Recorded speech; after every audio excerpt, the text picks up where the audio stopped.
Quand on pense au père dans One Piece, il y en a un qui revient dans toutes les discussions. Monkey D. Dragon, l'homme le plus recherché du monde, le chef de l'armée révolutionnaire, et pourtant, pendant toute l'aventure de Luffy, il n'est presque jamais à ses côtés. Luffy a failli mourir contre Crocodile, il est poursuivi par le gouvernement mondial, il est envoyé à Impel Down, il participe à la guerre de Marineford, il perd Ace sous ses yeux, et malgré tout ça, Dragon ne vient jamais le sauver. Alors forcément, il y a beaucoup de fans qui se posent la même question, est-ce que Dragon est un mauvais père? Au premier regard, on pourrait croire que oui, mais quand on regarde le manga de plus près, on se rend compte que la réalité elle est beaucoup plus compliquée. Parce qu'en fait, Dragon, il aide Luffy. Simplement, il le fait jamais de la manière dont on pourrait l'imaginer. Et surtout, le manga nous montre que Dragon a une mission bien plus grande que le simple fait de protéger son fils. Et pour comprendre son comportement, il faut déjà comprendre qui est réellement Dragon. Aujourd'hui encore, Oda il garde beaucoup de mystères autour de lui. On ne connaît pas son passé, on ne connaît pas son rêve, on ne sait même pas exactement ce qui l'a poussé à créer l'armée révolutionnaire. En revanche, il y a une chose qui est claire, Dragon ne se bat pas contre les pirates. Il ne cherche pas à devenir plus fort que les empereurs. Son véritable ennemi est le gouvernement mondial. Et ce n'est pas la même chose. Depuis des centaines d'années, le gouvernement contrôle presque toute la planète. Il possède une armée immense, le Cypher Pole, les Amiraux, les Dragons Célestes, et il cache une partie de l'histoire depuis 800 ans. Et Dragon, il a décidé de s'attaquer directement à ce pouvoir.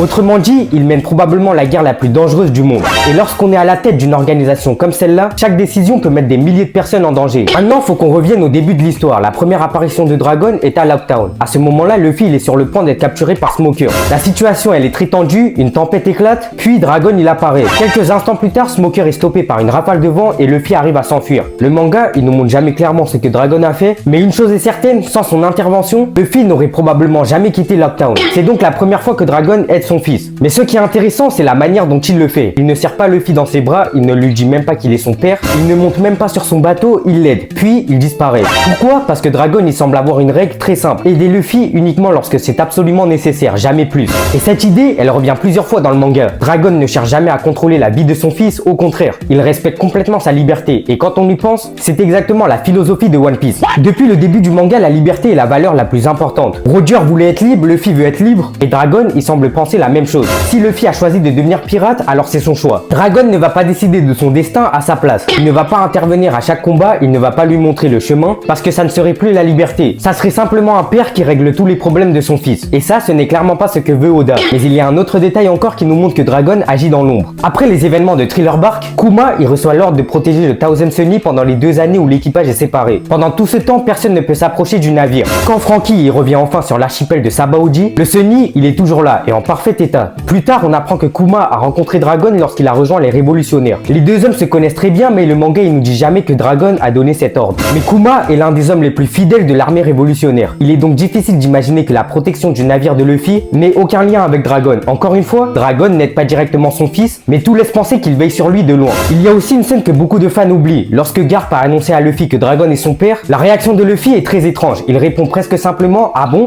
Il ne cherche pas à le retrouver, il ne pose presque aucune question, et surtout, Dragon ne cherche jamais à reprendre contact avec lui. Pourquoi? Parce que leur relation n'a jamais été construite comme une relation normale. Dragon a quitté la vie de son fils très tôt, le manga ne nous explique pas pourquoi, mais une chose est sûre, ce choix, il était volontaire, et lorsqu'on voit la puissance du gouvernement mondial, on comprend aussi que Dragon est probablement extrêmement dangereux. Et être son fils attire immédiatement l'attention. Luffy, il est déjà poursuivi parce qu'il est le fils de Dragon. Imagine maintenant ce qui se passerait si Dragon avait grandi à ses côtés. Le gouvernement aurait surveillé Luffy depuis son enfance, il aurait été comme une cible permanente. Finalement, le fait de rester loin de lui était peut-être aussi une manière de le protéger. Et cette idée, elle est renforcée par une phrase de Dragon. Lorsqu'il regarde Luffy partir de Lockdown, il lui dit simplement « Le monde t'attend ». Cette phrase, elle est très importante. Dragon ne dit pas « Reviens vivant », il ne lui dit pas « Fais attention », il ne dit même pas « Mon fils », il comprend que Luffy a choisi sa route. Et il décide de ne pas s'y opposer. Et ça, c'est exactement ce que ferait quelqu'un qui respecte profondément la liberté des autres. Ensuite, arrive Marineford. Et c'est probablement le moment où les critiques contre Dragon sont les plus nombreuses. Ace va être exécuté, Luffy risque sa vie, Barbe Blanche entre en guerre, tous les plus grands noms du monde sont réunis et Dragon n'apparaît pas. Et là, beaucoup de fans y voient une preuve qu'il abandonne son fils. Mais est-ce que c'est vraiment le cas? À ce moment-là, l'armée révolutionnaire, elle est déjà engagée dans une guerre contre le gouvernement mondial. Si Dragon attaque Marineford, il ne sauve pas seulement Ace, il déclare officiellement une guerre totale contre le gouvernement. Et ce n'est probablement pas le bon moment. Dragon, c'est un stratège. Depuis le début, il agit avec patience. Il construit une armée, il libère des pays, il gagne des alliés, il prépare quelque chose de beaucoup plus grand qu'une seule bataille. Et cela peut sembler cruel, mais son objectif, il dépasse sa propre famille. Il y a un autre détail très intéressant, Ivankov, il connaît Dragon depuis des années. Pourtant, lorsqu'il découvre que Luffy est son fils, il est complètement surpris. Cela nous montre que Dragon n'en parle presque jamais. Pourquoi cacher l'existence de son propre fils à ses plus proches alliés? La réponse la plus logique est la sécurité. Moins de personnes connaissent ce lien, moins Luffy risque d'être utilisé contre Dragon. C'est une décision froide, mais elle est cohérente avec la personnalité du chef des révolutionnaires. Au final, si on regarde toutes les apparitions de Dragon dans le manga, on remarque un point commun. Il intervient uniquement lorsque le destin de Luffy risque de s'arrêter beaucoup trop tôt.